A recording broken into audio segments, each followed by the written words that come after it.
Então hoje nós vamos continuar nossa série do Sermão do Monte e nós vamos entrar numa última parte onde Jesus parece que finaliza uma porção do próprio Sermão do Monte.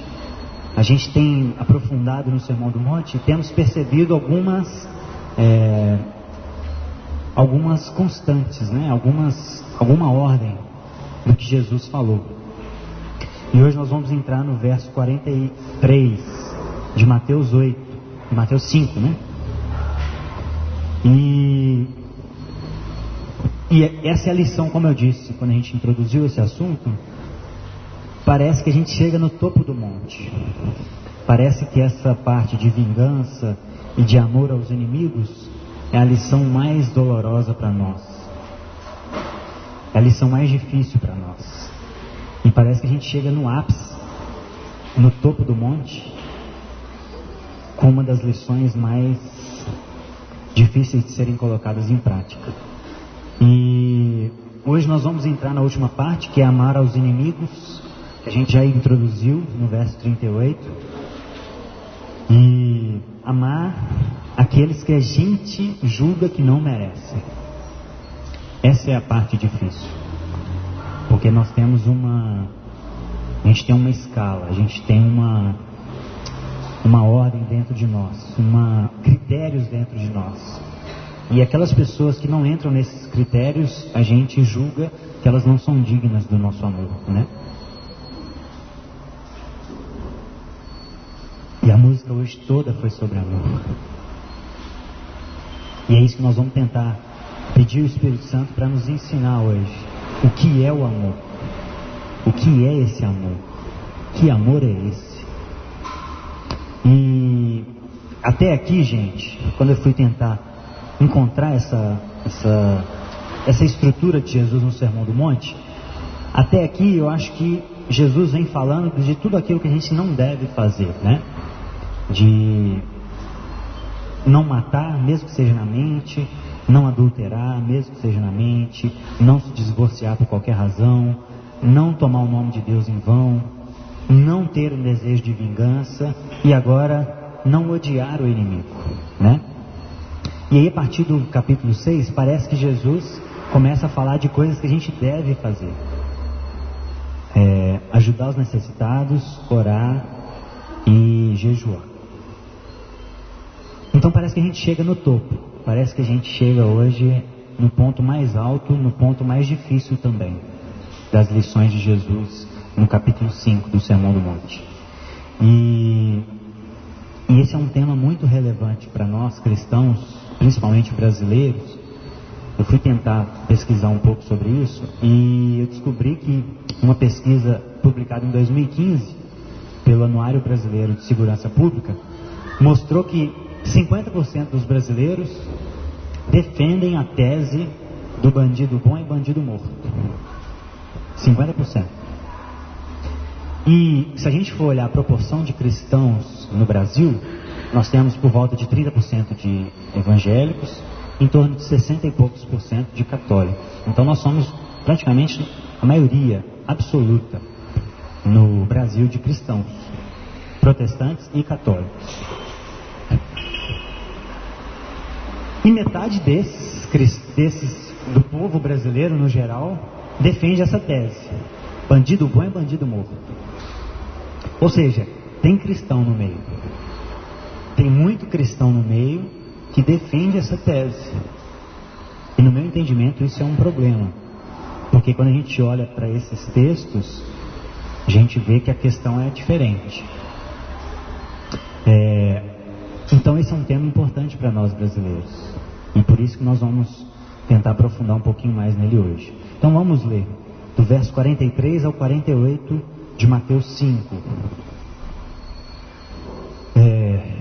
Vocês ouviram o que foi dito: ame o seu próximo e odeie o seu inimigo. Mas eu lhes digo: amem os seus inimigos e orem por aqueles que vos perseguem. Algumas traduções têm mais duas orações: bendigam ou que os maldizem, né?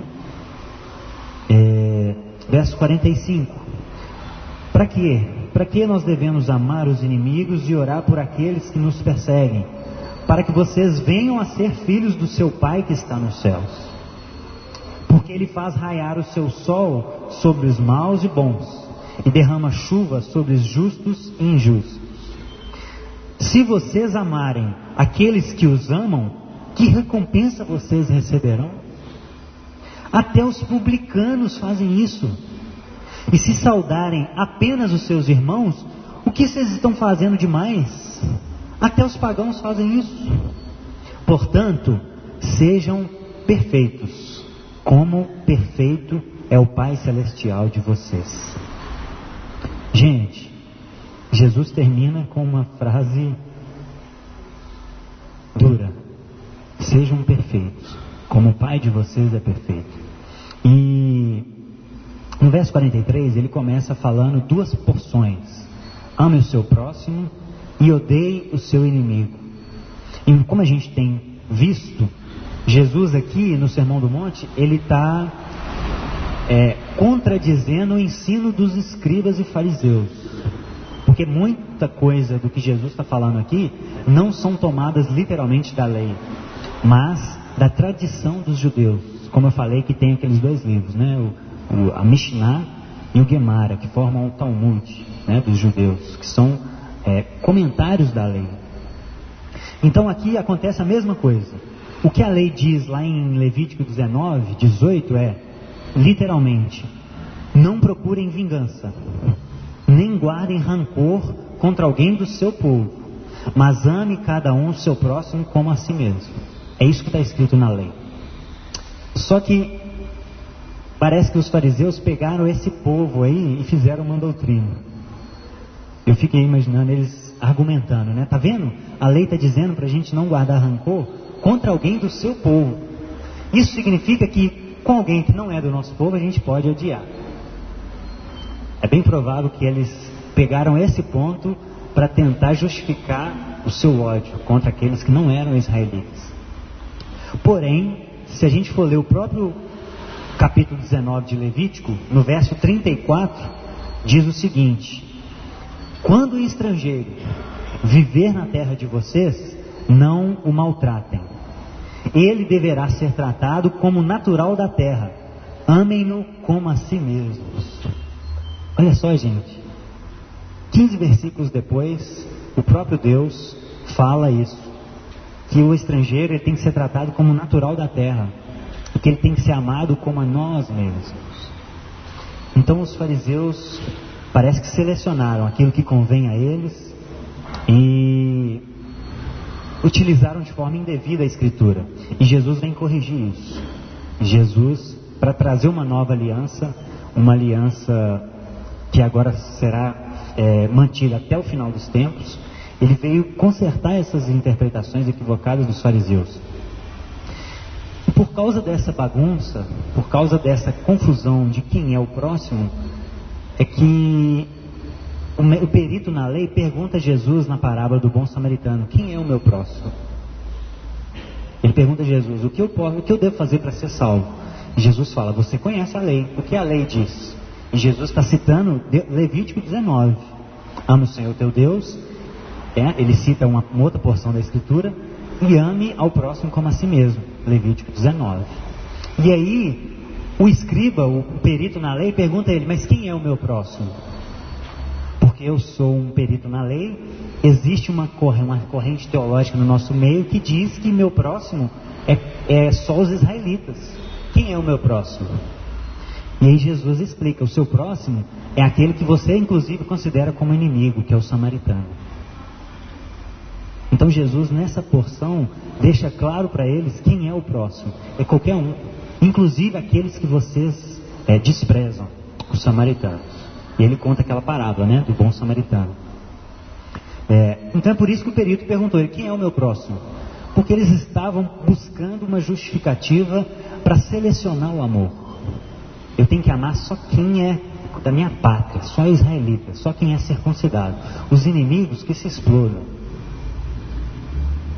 E Jesus começa, não só no Sermão do Monte, mas em outros textos, a consertar esse mal-entendido.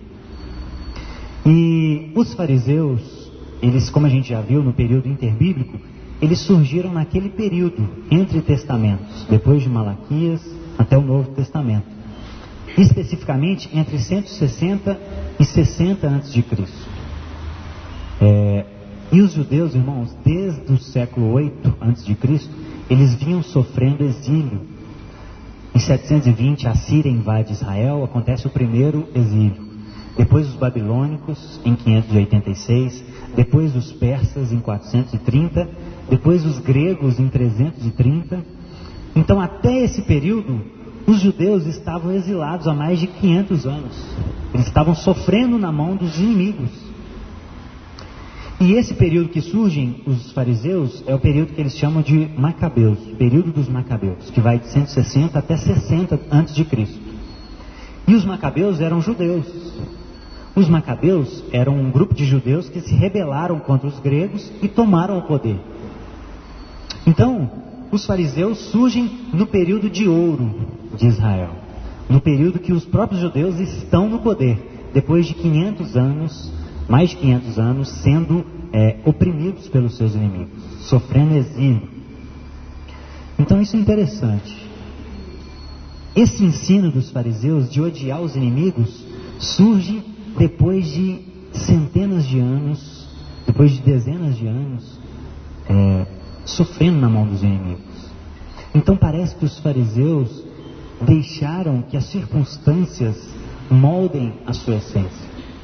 Parece que esses 5 séculos de sofrimento, de opressão, mudaram quem eles são. E é isso que Jesus veio exatamente falar contra. O discípulo, ele age com base naquilo que ele é. E ele é aquilo que ele recebeu do seu Pai. E não naquilo que as circunstâncias trazem para nós. Nós amamos porque nós somos filhos de Deus. E Deus é amor. E não amamos porque a gente vai retribuir uma bondade que fizeram conosco. Não. Nós amamos porque nós temos a mesma essência do nosso Pai. Mas parece que os fariseus deixaram com que esses 5 séculos de opressão interferissem na sua essência. E aí surge esse ensino, surge essa tradição que Jesus veio confrontar aqui. Então isso é muito interessante. Como que as circunstâncias moldam o nosso caráter?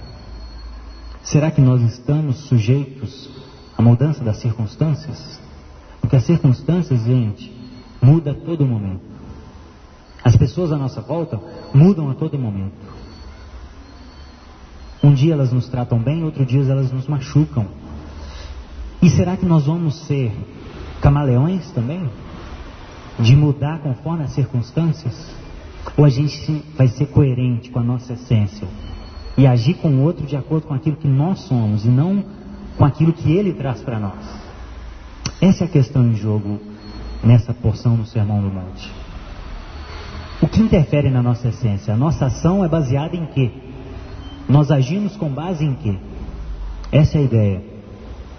E provavelmente o que confundiu a cabeça dos fariseus foram trechos das Escrituras onde o próprio Deus pede o povo de Israel para aniquilar outros povos. Quem já leu a Escritura toda sabe que depois quando Josué entra na Terra Prometida, depois do Êxodo, Moisés tira o povo do Egito, Deus fala, extirpa todo o povo, extirpa tudo, acaba com tudo. Os cananeus, os ferezeus, todos aqueles povos que viviam na terra de Canaã. Então os fariseus deveriam olhar isso e falar assim, tá vendo? O próprio Deus pediu para a gente eliminar todos esses povos. Esses povos são pagãos, nós temos que odiar todo mundo. Mas eles esqueceram que ali Deus estava usando o povo de Israel como uma nação. Aqui Jesus está falando das nossas ações individuais. Ele está falando como nós devemos agir no nosso dia a dia, com as pessoas que nos ferem. Deus, nessa parte da história, estava inclusive executando juízo nesses povos pagãos. E depois de esperar mais de 400 anos, porque desde lá de Abraão, Deus falou com ele, olha, a maldade dos amorreus ainda não atingiu o limite. E Deus só executou juízo 400 anos depois de falar isso com Abraão. Ou seja, Deus esperou, Deus se revelou a esse povo, porque Ele se revela a todos os povos, a natureza revela a glória dele. E Deus esperou 400 anos para esses povos se arrependerem das suas práticas pagãs, que envolviam feitiçaria, envolviam sacrifício a crianças a Moloque. Então crianças eram queimadas vivas ao deus Moloque. Isso eram as práticas desses povos. Então Deus estava usando o povo de Israel como nação para executar juízo a esses povos. Jesus aqui está falando da gente com as nossas relações. Jesus não está falando de uma nação. Jesus está falando da gente como povo. Porque a igreja agora nós não vivemos numa teocracia. Nós não somos regidos por Deus numa esfera estatal, né? A igreja está numa outra esfera. O povo de Israel nessa época, sim. Então os fariseus confundiram isso. E aí Jesus ama o seu próximo, isso é a lei, isso é o que a lei dizia. E Jesus destrincha: odeie o seu inimigo. Não, isso é tradição. Isso aí não faz sentido. Isso meu pai não falou na lei. Meu pai não falou isso. Então Jesus separa essa tradição dos fariseus daquilo que realmente é a palavra de Deus. E aí no verso 44 ele fala: eu vos digo, os fariseus dizem para odiar os inimigos. A tradição deles diz isso. Mas eu vos digo, amem os seus inimigos e orem por aqueles que vos perseguem. Jesus faz uma mudança radical aqui. E aqui, diferente dos versos anteriores, onde Jesus fala: não resistam ao perverso, se alguém quiser tomar a capa, dê também a túnica. Aqui Jesus está falando para a gente ter uma atitude positiva. Não é só não revidar o mal, mas é inclusive fazer o bem. É um nível acima. É mais um degrau na dificuldade em fazer isso. Porque uma coisa é você não revidar o mal, outra coisa é você positivamente orar por aquele que te fez mal, ou que está tentando te fazer mal. Isso é totalmente diferente. Não revidar é menos difícil do que fazer o bem àquele que te faz mal. É muito mais difícil. E Jesus chega nesse ponto do Sermão do Monte. Por isso que a gente acha que é o topo, assim, chegamos no limite, não tem mais para onde ir. Esse é o máximo da perfeição, tanto que ele termina com a palavra perfeito. Se a gente quer ser perfeito, parece que isso é um critério assim que a gente pode observar e medir a nossa vida. Será que nós somos perfeitos como Pai? A gente consegue não revidar e ainda assim amar, orar, bendizer, fazer o bem àqueles que nos perseguem? Isso é o máximo, não tem mais para onde ir. Numa escala de perfeição moral, isso é o máximo onde a gente pode chegar. E é onde Deus está. Isso é onde Deus está. E é por isso, gente, que o discípulo, ele trata as pessoas com base no que ele é, e não com base no que as pessoas são, ou no que as pessoas fazem com ele.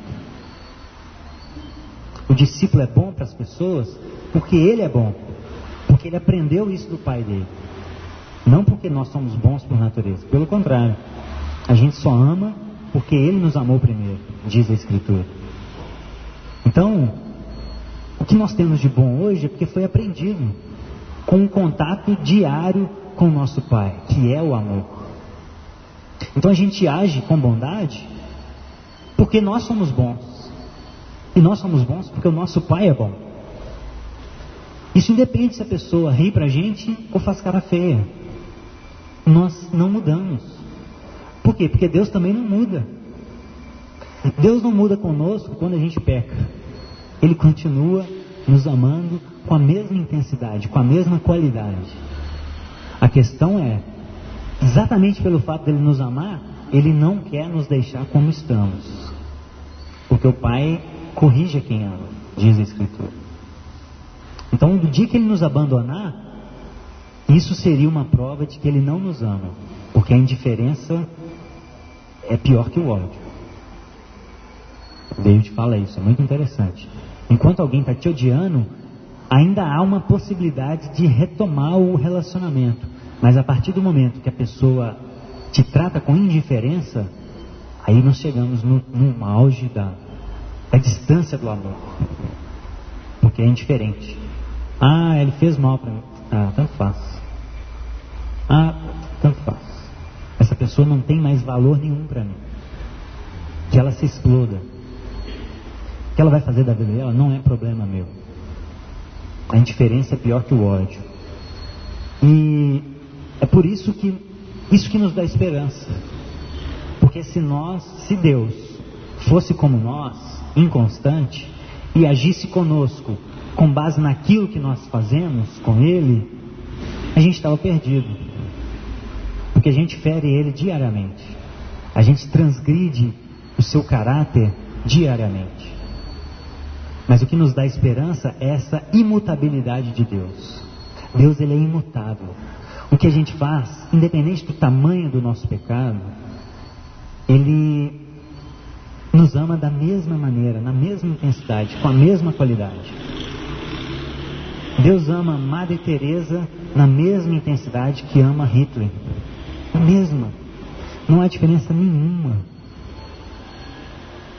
Isso é muito louco. Ele deseja que ambos sejam salvos na mesma intensidade. Porque não depende de ações. Deus, Ele é amor, Ele é imutável, Ele não é inconstante. Então Ele ama, simplesmente Ele ama. Isso não quer dizer que os dois têm a mesma essência. Isso não quer dizer que os dois vão ter o mesmo tratamento. Porque a Bíblia também diz que nós vamos ser julgados de acordo com as nossas obras. Não tem nada a ver uma coisa com a outra. A questão é que Deus ama. Isso não muda. Deus deseja que todos sejam salvos e cheguem ao pleno conhecimento da verdade. Isso não muda. Isso é imutável. E isso que buga a nossa cabeça. É isso que dá uma tela azul na nossa cabeça. Pam. Porque Ele é imutável. E a gente... E olha o que diz 1 João 4,8. Vamos lá, irmãos. 1 João 4,8. Lá no final da Bíblia.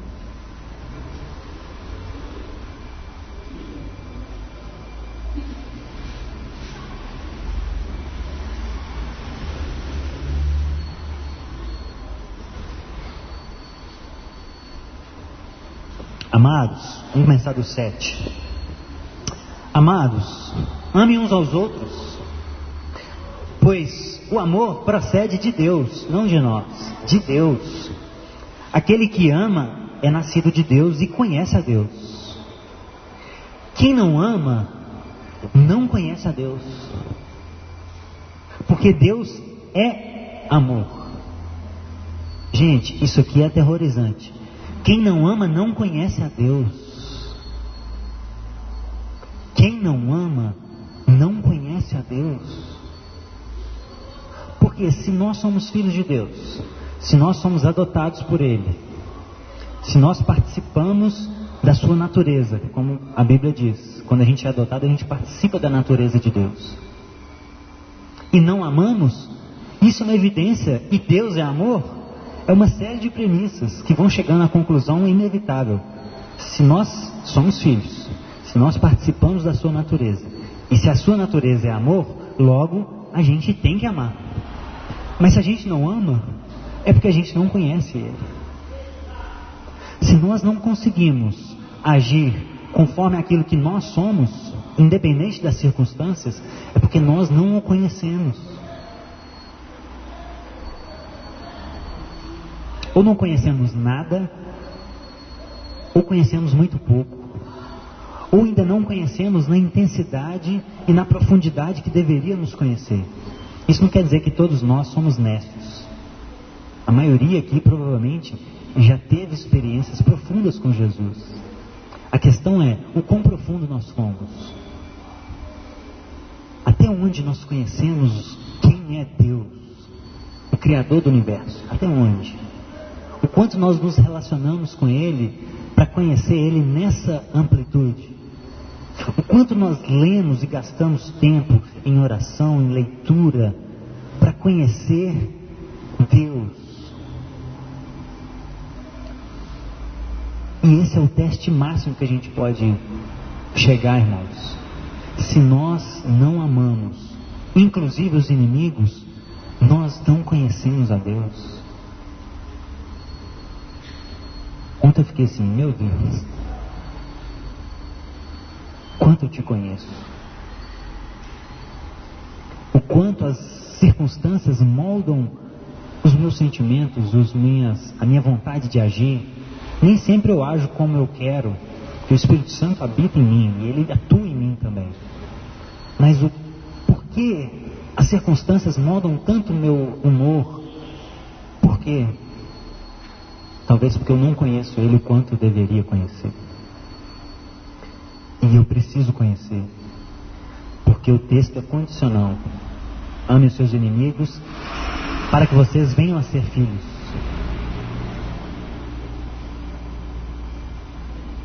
A gente tem que amar para que a gente venha a ser filho. Isso é muito louco.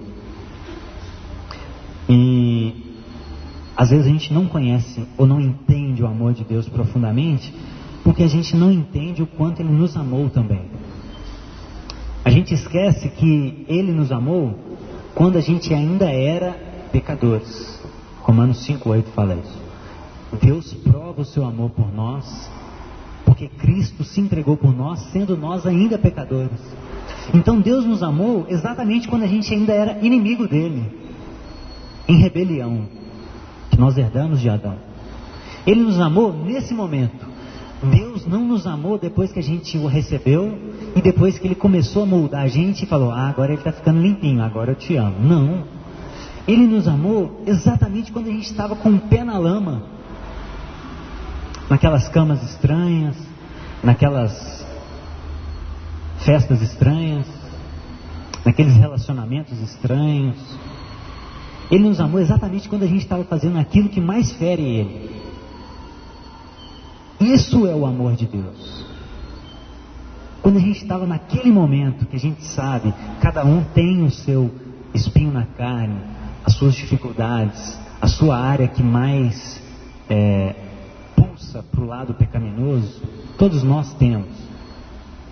A minha era gandaia. Tem gente que fala assim, não consigo imaginar você, mano. Mas era, gente. Eu comecei a beber com 10 anos. E porque eu vivi numa família onde todo final de semana era festa, churrasco, bebedeira, e aquilo para mim era normal. E minha mãe bebia, e eu cresci nesse meio, e eu comecei a beber com 10 anos. Com 13 eu já era profissional. Com 13 eu já ia pro barzinho com os meus colegas, porque o pessoal dos meus colegas da rua eram mais velhos, então teve esse agravante. Com 15 era bêbado de sexta a domingo. Saía sexta-feira à noite, chegava 3, 4 horas da manhã, no outro dia já ia de manhã, já emendava, né? Como se diz, para rebater, né? Ia sábado o dia inteiro, domingo juntava as moedas que sobraram, ia para Sabará, aí não tinha muito dinheiro, tinha que tomar uma cachaça para ficar turbinado antes de entrar para boate, porque só tinha dinheiro para tomar uma cerveja lá dentro, né? Para ficar segurando a noite inteira. Ah, vocês sabem como é que é.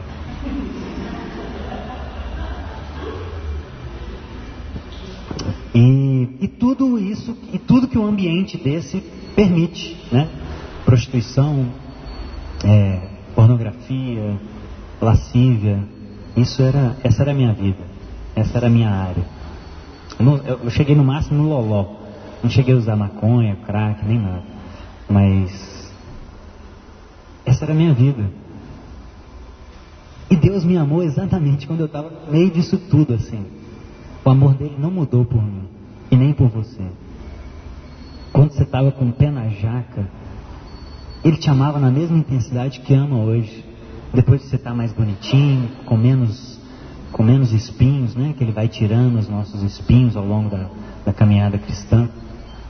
Ele nos amava e nos ama do mesmo jeito, na mesma intensidade. E é isso que nos constrange.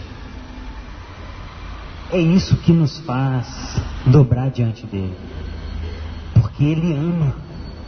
Isso não muda. Independente do que você vai fazer daqui para frente, Ele te ama. Isso não vai mudar. O amor dele, como David diz, é obstinado. Ele obstina você de uma forma imensurável. E o amor, a gente tem dificuldade de amar os inimigos porque a gente foca em outros amores. O C.S. Lewis tem um livro que chama Os 4 Amores. E ele vai destrinchar os 4 tipos de amores que existem. E existe o amor eros, que é o amor de cônjuge, né? O amor erótico. Isso é o amor eros. Então, quando a gente ama o nosso cônjuge, a gente não está amando, a gente está erotizando. Não é o amor de Deus. É diferente. A nossa palavra em português só existe amor, só existe uma palavra. Mas no grego existiam 4. E eros é uma delas. Então, quando a gente está se relacionando com o nosso cônjuge, a gente não está amando como Deus ama. Porque todos os outros 3 amores presumem uma certa correspondência. O Daniel e a Brisa, que são os mais novos, né, nessa turma dos casados, o Daniel não casaria com a Brisa se a Brisa não correspondesse o amor que ele tem por ela. Se a Brisa só machucasse ele, se a Brisa quisesse agredir ele, se a Brisa só maltratasse ele, provavelmente ele ia chegar uma hora e falar assim: minha filha, tá bom, não tem como. Por quê? Porque presume uma reciprocidade. Isso é um amor eros. O outro amor é o amor filéu, né? Daí vem filosofia, filéu, sofia, amigo, sofia. Filéu é amor de amigo, a sofia é sabedoria, né, João? Então o filósofo é aquele que ama a sabedoria. Ele tem um amor pela sabedoria. E o amor de amigo também presume uma reciprocidade. Ninguém vai ser amigo de alguém que quer te matar. Você não vai levar para sua casa uma pessoa armada que quer te matar. Não tem como. Você não vai tentar se relacionar com uma pessoa pessoalmente, presencialmente, se a pessoa só te quer o mal. Não tem como. Então você só pode ser amigo dela se houver uma certa reciprocidade. Esse é o filéu, amor de amigo. E aí tem um amor de pai para filho, que é o storge, que também demanda uma certa reciprocidade. Não tem como eu cuidar da Tabita se ela, em algum momento da vida dela, quiser ir embora, falar assim: pai, eu não quero você mais, você não é um bom pai, eu não te amo, esquece minha vida. Não tem como eu amarrar ela na cama e falar: não, você vai ser minha filha. Não tem como. Inclusive, recentemente eu vi uma moça, amiga nossa, que fez parte do projeto Integração, que ela tinha 2 adolescentes adotados e um deles foi embora. Ela postou recentemente, você viu? Um deles foi embora. E ela fez um texto postando a tristeza dela, o pesar dela, mas ela não tinha o que fazer. Ele já era adolescente, ele já tinha consciência do que ele queria para a sua vida. Ela não podia amarrá-lo, porque amor forçado é uma contradição de Deus. Não tem como forçar alguém a nos amar. O amor storge também demanda uma reciprocidade. Mas o que é o amor de Deus? O amor de Deus é o amor ágape, que é diferente de tudo. E eu fiquei abismado com a definição, gente. Ágape. Quando Jesus disse: amem os seus inimigos, infelizmente, ele usou a palavra ágape. Infelizmente.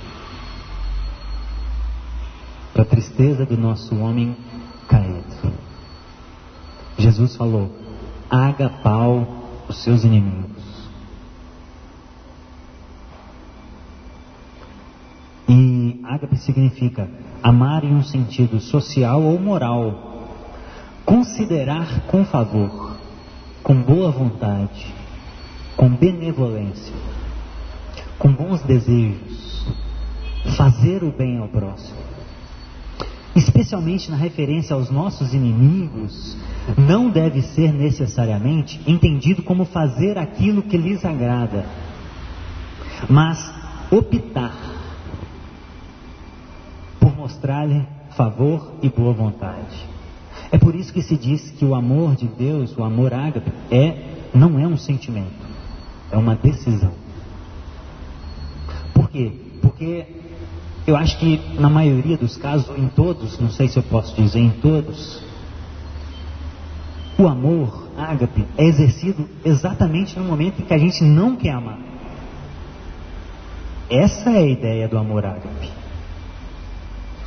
E aí, eu refletindo sobre isso, eu entendi o seguinte: o amor ágape é exercido em meio a lágrimas, pois é feito em meio à dor. O amor ágape é exercido em meio a lágrimas, porque é feito em meio à dor. Então, gente, a gente não consegue amar os nossos inimigos porque a gente foca nos outros amores. A gente acha que a gente tem que amar o inimigo da gente porque a gente vai sentir vontade de amá-lo. Mas isso é impossível, é humanamente impossível. O desejo que a gente tem quando alguém nos fere é exatamente o contrário. E é exatamente nessa hora que a gente tem que amar. Quando a gente não quer, a gente precisa optar a amar. Essa é a diferença. Porque nós somos coparticipantes da natureza do nosso Pai. E o nosso Pai ama independente do que fazemos com Ele. E nós também temos que amar independente do que as pessoas fazem conosco. Isso é o amor de Deus. Isso é o amor ágape. É o amor incondicional. Ele não traz condições. Isso é ágape. Então o amor ágape, ele é feito naquelas horas que a gente está triste, que a gente está nervoso, irado. É nesse momento que acontece o amor. É nessa hora. Por isso que ele é feito em meio às lágrimas. Como eu falei na primeira mensagem, aquela mãe perdoando o assassino do seu filho, ela não estava sorrindo. Ela estava em meio a dores, porque ela sofria pela perda do seu filho. Mas ela optou seguir Jesus. Ela optou fazer aquilo que ela via o pai dela fazendo. E em meio a lágrimas ela conseguiu liberar perdão para aquele assassino e orar por ele. Isso é o amor ágape. A gente não vai amar os nossos inimigos sorrindo. Isso é outras coisas. Isso é eros, isso é estorge, isso é filéu. Ágape é o amor que dói.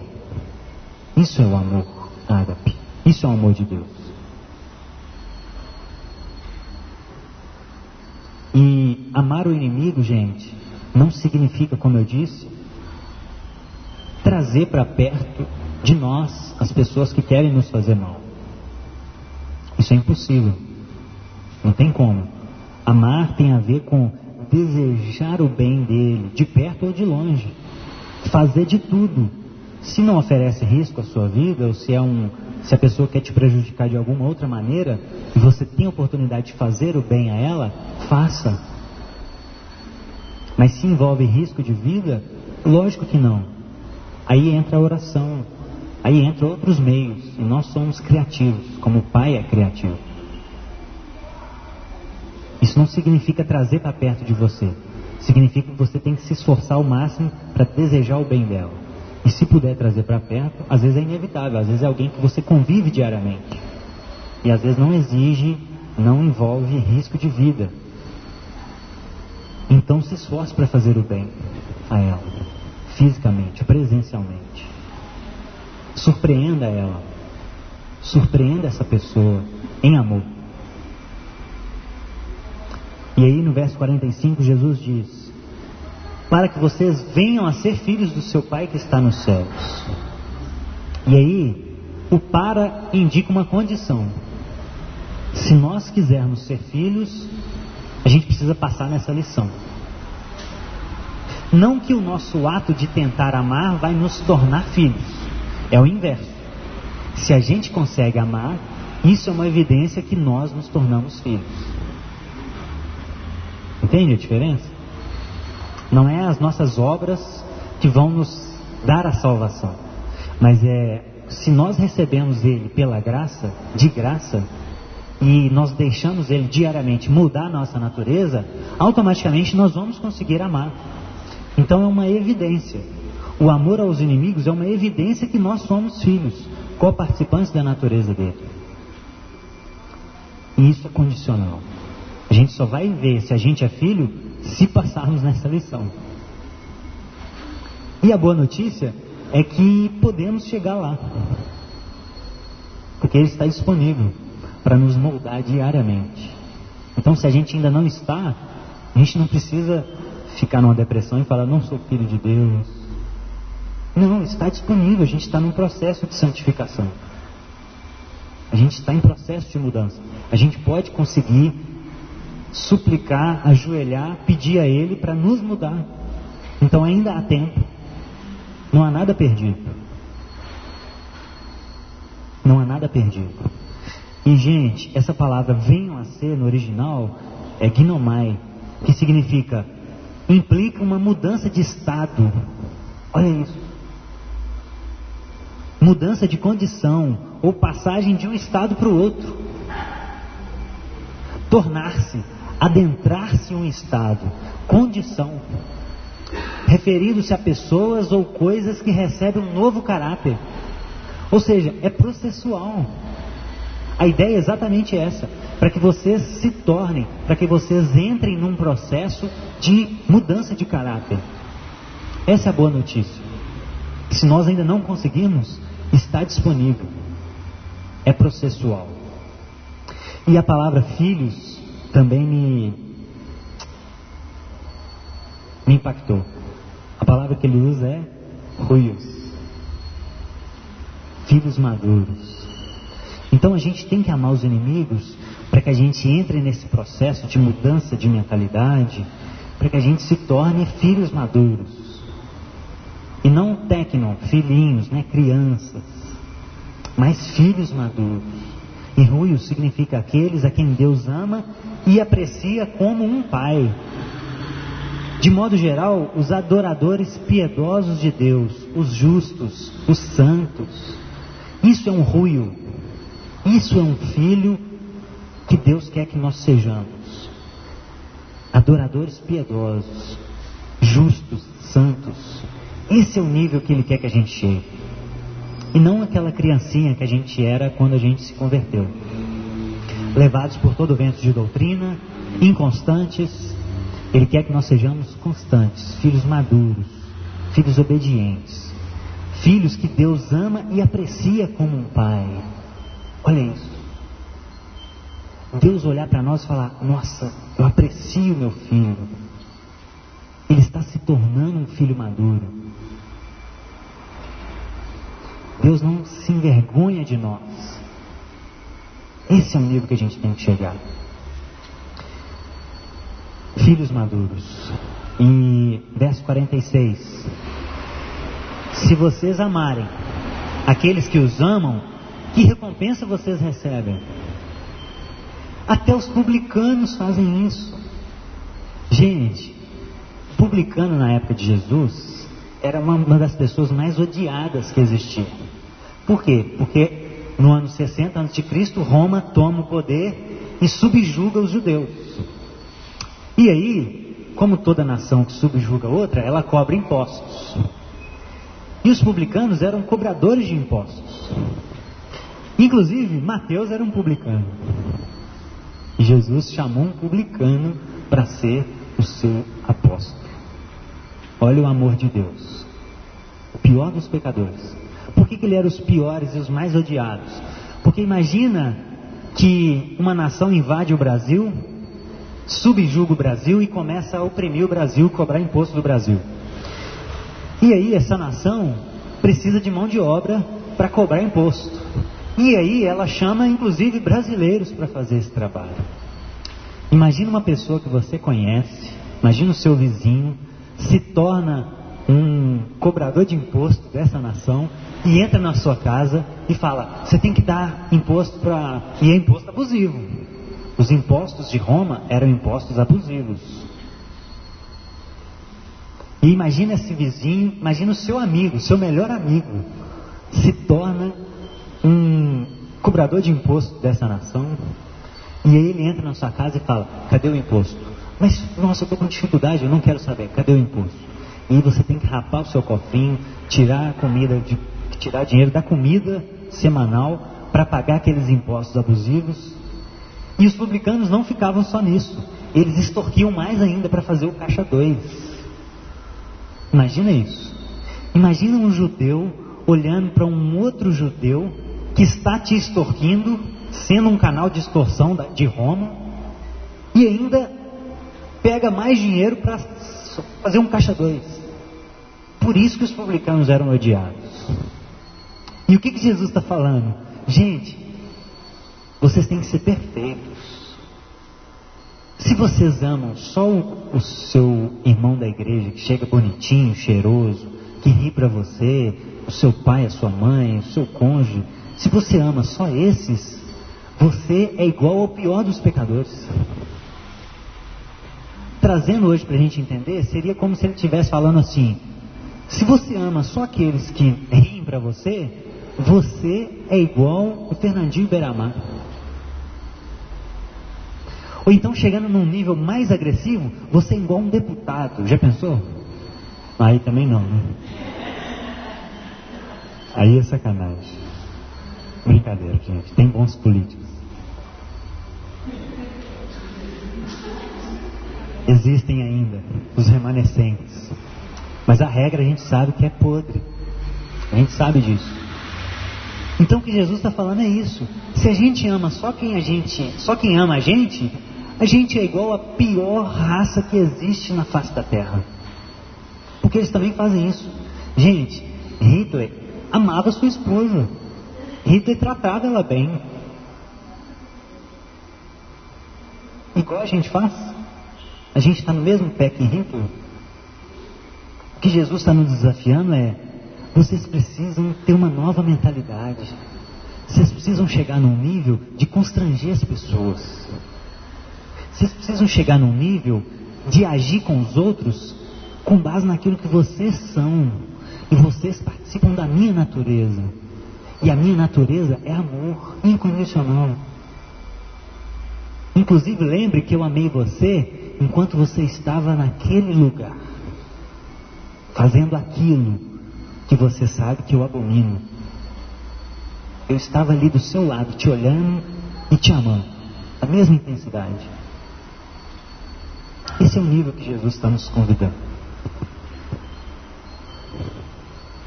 E aí ele finaliza com... Ele chega no topo do monte e fala, gente, se vocês querem ser filhos maduros, se vocês querem participar do meu reino, vocês precisam ser perfeitos. Mas Jesus, como que eu vou ser perfeito? É da carne. A carne é fraca, Jesus. Eu sou humano, Jesus. Não são essas as nossas desculpas?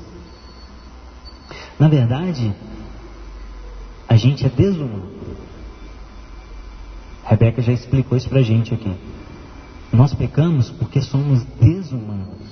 Porque o Adão criado antes da queda, esse era humano. Esse era terroso. Adão, da terra, humus. Isso é a humanidade. O que a gente vê hoje não é humanidade. Toda essa mazela que a gente vê na terra, isso não é humanidade. Isso é desumanidade. Isso é o homem longe da sua posição, longe de casa.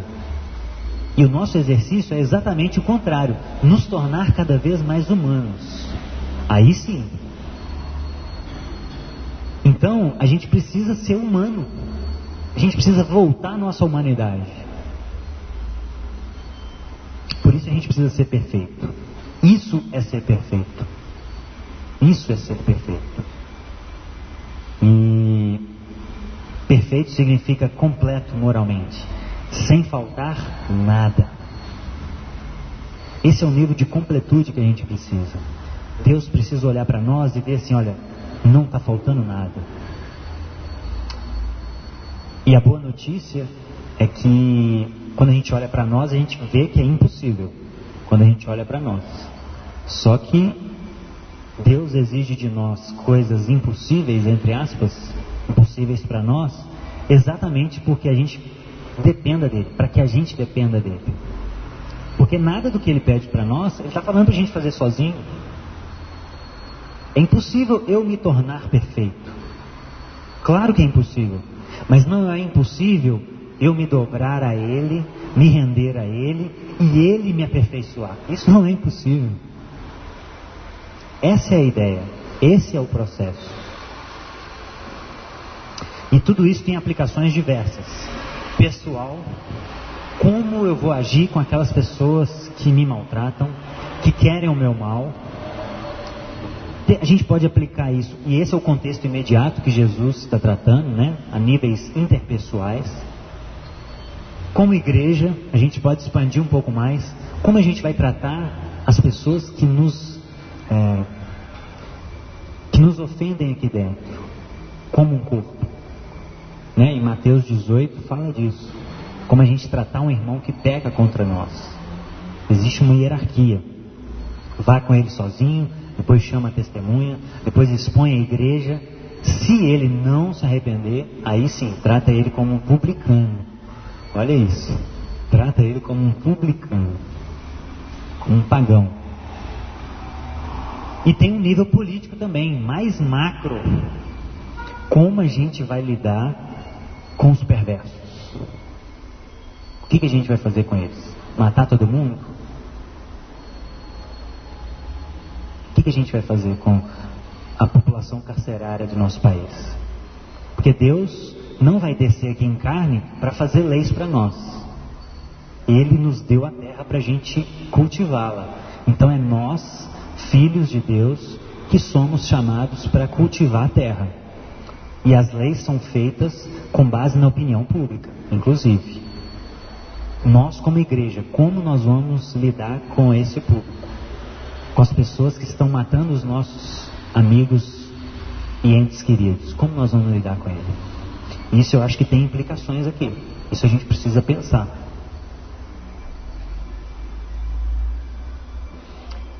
E a gente esquece que quando a gente julga os nossos inimigos, a gente esquece que nós temos um acusador também. A Bíblia diz que Satanás é o nosso acusador, que nos acusa dia e noite diante de Deus. Dia e noite, como fez com Jó. E Satanás está olhando para nós, ele anda ao nosso derredor, né? Como a Bíblia diz, procurando alguém para devorar. E ele sabe os nossos pontos fracos. E Satanás está diante de Deus regularmente nos acusando. E nós vamos chegar no capítulo 7, que Jesus vai falar do julgamento ao próximo. E nós vamos ver Jesus falando assim, olha, não julgue, porque vocês serão julgados na mesma intensidade. E quando a gente julga os nossos inimigos, a gente esquece que nós temos um acusador diante de Deus para nós. Então imagina a cena, a gente está lá, bandido bom é bandido morto, tem que matar mesmo. Deu, toma. A gente devolve o que ele faz para nós. Enquanto a gente está falando isso, Satanás está diante de Deus, olhando para nós e falando assim, está vendo Deus? Ele defende que bandido bom é bandido morto. Olha a vida dele. Compara a vida dele com o que você ensinou no Sermão do Monte. Deus, ele não é pobre de espírito. Ele não confia no Senhor. Ele confia no braço dele. Deus, ele não chora. Ele não se compadece dos fracos. Ele não está nem aí, ele está querendo ganhar a vida dele. Ele não é humilde. Ele não tem fome e sede de justiça, Deus. Satanás está diariamente falando isso com Deus. Ele não é puro de coração, Deus. Ele não é pacificador, ele é rixoso. Ele quer brigar com todo mundo. Ele não é sal e luz. Ele mata as pessoas no coração dele. Ele deseja as pessoas dentro do coração dele. Ele não faz, mas ele deseja. Ele deseja aquela mulher, ela deseja aquele homem. Olha para ele, Deus, olha para ela. Ele toma o seu nome em vão. Ele tem desejo de vingança. Ele não ama os seus inimigos. Ele não ajuda os necessitados. Ele não ora como deveria. Ele não jejua. Ele está preocupado em acumular tesouro na terra. Ele e ele. E Satanás tem inúmeras acusações genuínas contra nós. E enquanto a gente está acusando os nossos inimigos, Satanás está assim: o Senhor não falou que eles serão julgados com a mesma medida? Então agora eu quero ver. Julga ele também. Condena ele também. Vai lá, mata ele. Ele é um bandido. Ele está pior que esse bandido, na verdade. E aí, como nós ficamos nessa situação? A gente precisa lembrar disso. Que na mesma intensidade que a gente está julgando os pecados alheios, Satanás está nos acusando diante de Deus. E nós seremos julgados na mesma intensidade, com os mesmos critérios, com o mesmo rigor que a gente usa, será usado contra nós. Por isso que a gente não consegue amar os inimigos. Que a gente esquece que nós também estamos na mesma posição que ele. Temos problemas tanto quanto. Talvez outros problemas, mas temos problemas. No nível que Jesus exige de nós, nós estamos perdidos. Essa lista aqui é dura demais para nós. Mas isso é o padrão de Deus. É isso que Ele vai usar para nos julgar. Essa é a essência de um discípulo. O discípulo de Jesus, ele é tudo isso aqui que a gente está estudando. Humilde, pacificador. E se nós não somos, a gente está dando a liberdade para Deus nos julgar com os mesmos critérios que a gente usa. Mas a boa notícia é que mesmo a gente tendo um acusador, nós também temos um advogado.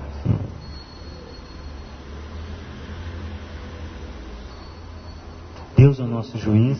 Satanás está sentado na mesa do acusador, né, Felipe? E Jesus está sentado na mesa da defesa. Jesus é o nosso advogado. Deus é o nosso advogado. Graças a Deus por isso. Porque Ele é justo. Ele é bom. E se não fosse isso, nós já estaríamos consumados. E aí eu termino.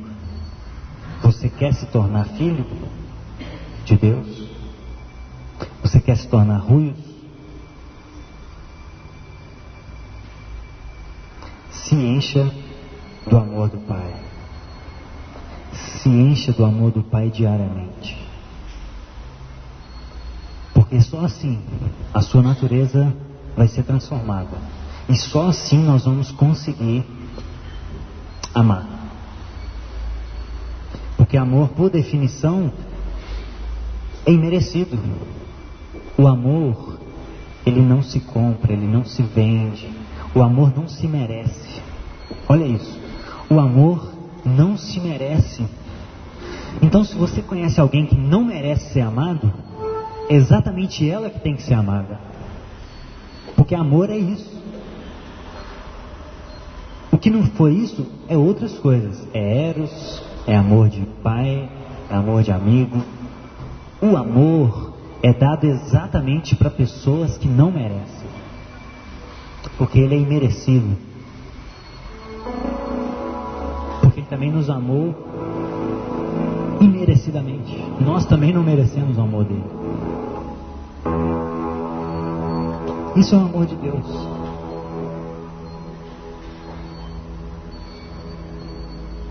Por definição, isso é o amor. Receber algo que você não merece. E eu queria te convidar a fazermos essa oração, a cantarmos essa canção, porque a gente precisa conhecer Jesus, irmãos. A gente precisa conhecer o amor.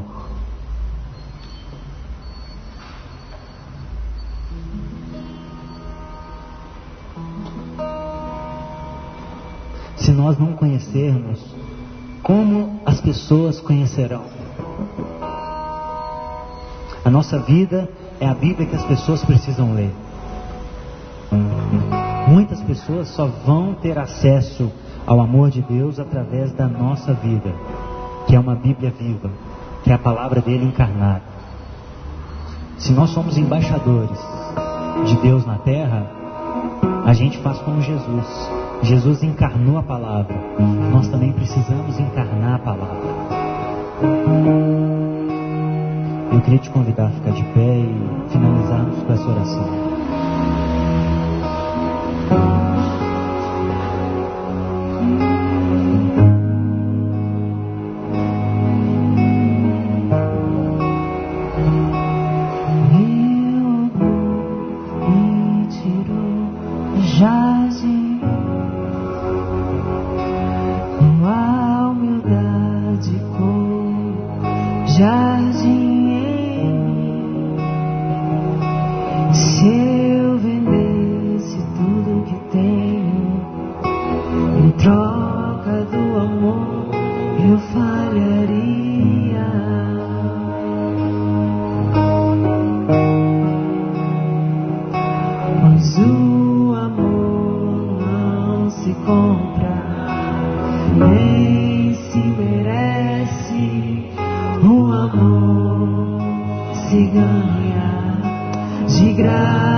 Eu quero conhecer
Senhor é o mais lindo, Pai.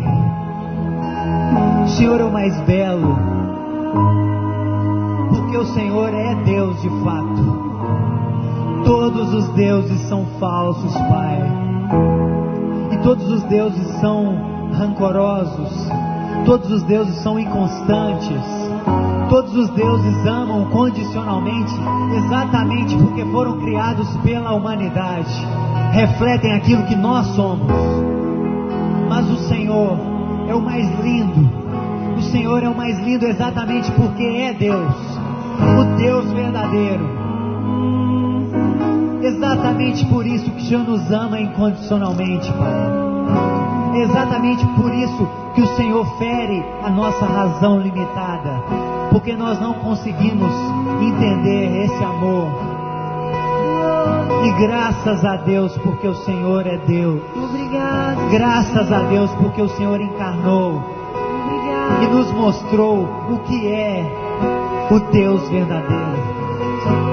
Jesus, muda a nossa essência, transforma a gente de dentro para fora, Pai, para que a gente a partir de agora desça o monte e toque as pessoas, influencie essa terra e promova mudanças de fato nessa nação, Pai,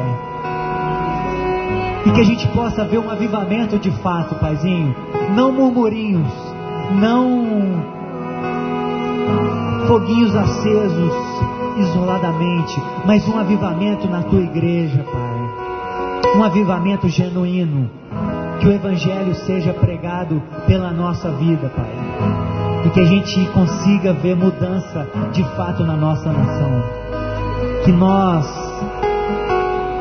exerçamos mudança de fato nessa nação, Pai, e que isso comece de nós. Estamos no topo do monte, estamos na lição mais difícil, Paizinho, não queremos descer esse monte se não formos transformados, Pai. Transforma a nossa natureza, Jesus, nos ajuda a agir conforme o Senhor é, e não conforme aquilo que as pessoas trazem para nós como demanda. Nos ajuda, Jesus, a descer desse monte perfeitos. Nos ajuda, Jesus, para que as pessoas te conheçam e alcancem a graça que nós alcançamos, a misericórdia que nos foi dada gratuitamente. Por favor, Jesus, abençoe a nossa igreja, abençoe os nossos irmãos, abençoe todos os cristãos espalhados ao longo da terra, que eles sejam alcançados pelo amor, o amor ágape, o amor incondicional do nosso Pai. É o que nós te suplicamos, Jesus. Nós te suplicamos isso, Pai. Nós não podemos descer do jeito que estamos, Pai. Tem muita coisa que precisa ser mudada, Pai. Tem muito ídolo enraizado no nosso ser, Pai. Arranque esses ídolos, Pai. Tire as raízes. E nós sabemos que vai machucar. Nós sabemos que vai machucar porque eles estão enraigados no nosso ser, e não é possível tirar essas raízes sem tirar um pedaço de nós. Mas que tire, Pai, porque o Senhor é capaz de curar essas feridas. Nós queremos viver livre de ídolos, Pai. Por favor, Jesus, por favor, Pai, não conseguimos mais caminhar sem mudança de mentalidade, Jesus. Nós queremos o Evangelho de fato, Pai. Não queremos mais brincar de ser cristãos. Nós queremos o Evangelho de fato, o Evangelho que nos constrange, que nos machuca, mas que nos corrige, Pai, que nos machuca para abalar a nossa estrutura e arrancar aquilo que é abalável e permanecer aquilo que é inabalável, Pai, porque nós queremos estabelecer o Teu reino na terra, Pai. Nós somos Teus embaixadores, Jesus, e nós queremos ser coerentes com a Tua palavra, Pai. Então arranque os ídolos, Pai. Arranque todos eles, Jesus. Todos os ídolos, Pai. Todos eles. No mais profundo do nosso ser, Pai. Cure as nossas nossas feridas, Jesus. Cure os nossos traumas. Trate aquelas áreas que nos impedem de avançar, Pai, de subir um degrau mais nesse monte. Trate isso em nós, Paizinho. Não nos deixe como estamos, Pai. Não nos deixe mais como estamos, Jesus. Precisamos descer o monte e avançar, Pai. Avançar rumo à multidão que está clamando, que está sedenta, que está machucada. Prepare discípulos nessa comunidade, Pai. Prepare discípulos. Prepare discípulos, Pai. Dispostos a morrer pelo Senhor, Pai. Dispostos a viver o Evangelho de fato. Não só no domingo, mas em todos os momentos. Prepare discípulos. Levante discípulos, Pai. Levante discípulos nesse lugar, Pai.